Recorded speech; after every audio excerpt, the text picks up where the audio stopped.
Hello and welcome back to the channel. I'm Thomas and today we're going to be taking a look at the BMW X3. This is going to be a 6-month ownership update, so stay tuned for this video. So if you've been following the channel for a while, you'll be able to have seen this car came to us in the beginning of September. We're now in the beginning of March and it's almost 6 months to the day that we got it. So I'll give you a quick overview. Now we've had the chance to run in the car. The car's just done over 6,000 miles, and if anybody's interested, please go and check out the other review if you want a full in-depth video in the car. This is going to be an update. So the basics, it's a BMW X3 xDrive 20D, which means it's a 2-litre diesel with about 190 horsepower, and real life MPG so far has been about 45-46, which isn't bad considering it's the winter months, it's cold, we've got the electrics on, heated seats and things like that. So you join me inside the X3 where everything's all well with the world. Only real kind of minor complaint I have is actually with the fuel gauge. When you try and fill the car up, you've got two petrol tank icons, and one's got the little arrow on the right hand side of the petrol tank, and another one that gives you the range is on the left hand side. And still to this day, after 6 months, I look at it and right now I've got 77 miles of diesel left. And I try and work out what side the petrol cap's at, because I drive a couple of cars, petrol cap's sometimes on the left side, sometimes on the right hand side. So for this car, it's on the driver's side, which is the right hand side of the vehicle. So that would indicate the little arrow on the right hand side on the main fuel tank of the percentage how much you've got left is correct versus the range. It's a little bit confusing when you look at it, and it's not the first time I've had to be embarrassing U-turn on the forecourt of a petrol station to try and get more fuel. With regards to expenditure, the diesel said it's getting about 45 to a gallon, which isn't bad for the winter months. It was closer to 50 when we first picked up the car through September and October. The main expense we've had is actually flat tyres. We've had 2 flat tyres, which I put a little picture of right now. And that seems to be over the past 4 weeks. Just really unlucky with this car with regards to getting a puncture, and they're quite expensive to replace. We tried first doing the whole shop locally thing because we're in lockdown, everybody keeps pushing that. Went to a local independent garage and it was like £242 for a tyre, which these are riding on 19-inch rims.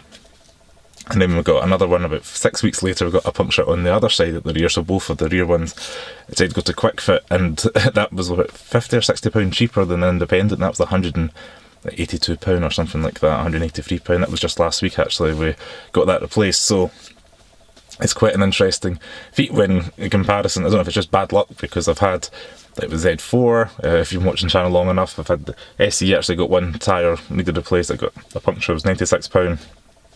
RX and IS, never had any punctures with that, so that's a little bit of a word of warning for you guys. If you're thinking of getting an X3, maybe keep a couple £100 a month spare just in case you get an unprecedented expense like a flat tyre, because this is a brand new car.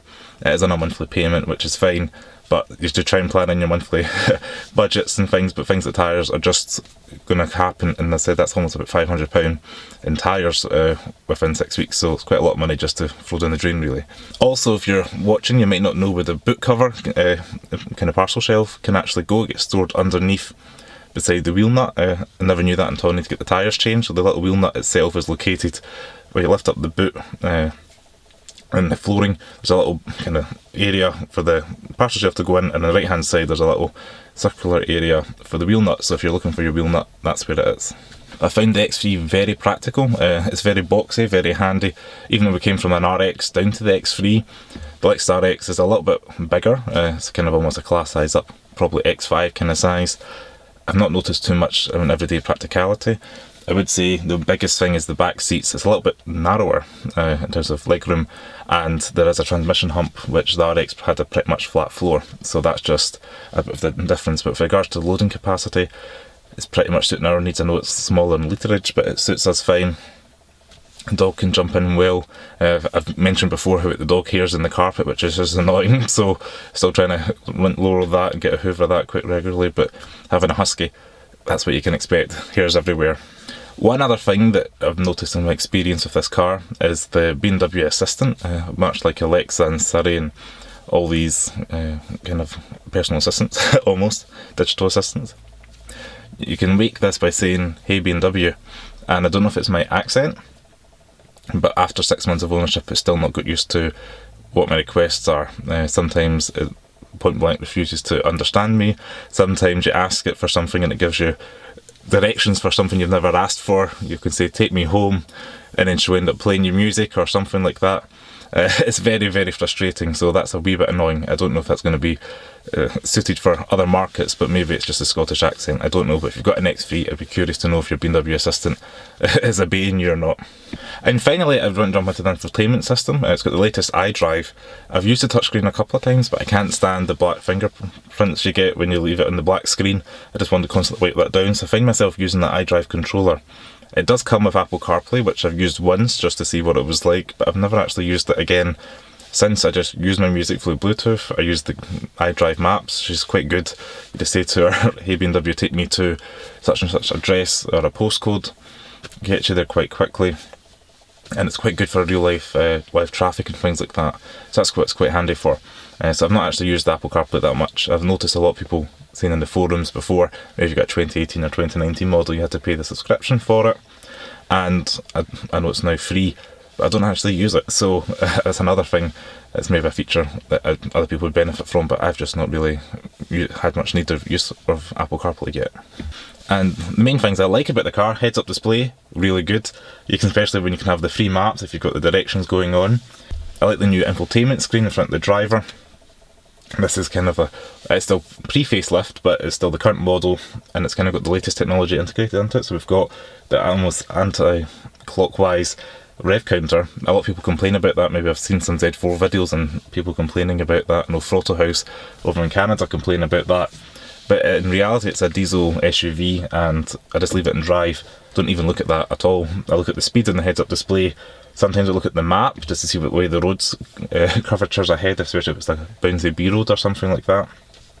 But really, the screen's pretty good. You can have it in full map screen, you can have your songs in there, you can cycle through different modes, but 99% of the time I leave it in comfort and just drive. One little thing is, I know people complain about the start-stop. You can push that just like it's been a BMW thing since my F20 that I had in 2011.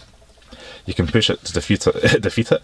You have to touch it every time. It doesn't remember that, so that's fine. But I don't really find it an issue because I'm not driving around town like in London or a big city where you're stop start. I live relatively in the sticks, and you're driving on motorway country roads. Even to get a supermarket, you're spending like 20 minutes on a country road to get there. So I'm not really finding that an issue. And one final thing with the interior, the black gloss trim, we've got 6 months into it. I do try and wipe it and microfiber it, but it still shows up fingerprints in the middle, which I wish, or I hope, future cars, or if you can option it without the black gloss shiny plastic. It does have this metallic finish trim elsewhere, but in the centre console it's just dominated by this black gloss plastic, and it's really bad for fingerprints, especially after 6 months. We've got loads of fingerprints and marks, and it's a constant battle against dust and fingerprints, so that's a little bit annoying as well. But overall, the car's been great. We've done over 6,500 miles within the 6 months. It's been a great car, apart from the 2 flat tyres, not had any issues. We wouldn't really expect that of a new car. If you are looking at one of these, I can recommend it. It's a good driving car, fits the British roads pretty well, easy to park, high-res camera. You can get 360 cameras as well, just got the backup camera. The Harman Kardon sound system's good. Cruise control's good. If you are optioning it new, maybe try and get adaptive cruise control. I would think that just make your life easier if you're doing a lot of motorway journeys. I went from a car that had that to not having it, so it's a wee bit annoying, but it's not the end of the world. But in conclusion, the X3 is a nice, comfortable, practical, mid-sized to compact SUV, ideal for family, carrying dogs, efficient, which is what we need in 2021, relatively low running costs with regards to MPG. And if you just, as I mentioned, you balance a little bit of extra money every month put aside for things like tyres that you might not expect, and especially that service that will be coming up, I think in another 8 months away or something like that for us. That's little expenditure you can try and break down, and then the price of ownership should hopefully decrease or at least be under control. So I just want to say thanks very much for watching my video. If you like this video, please give me a thumbs up, subscribe to the channel below, and I'll see you next video. Ciao!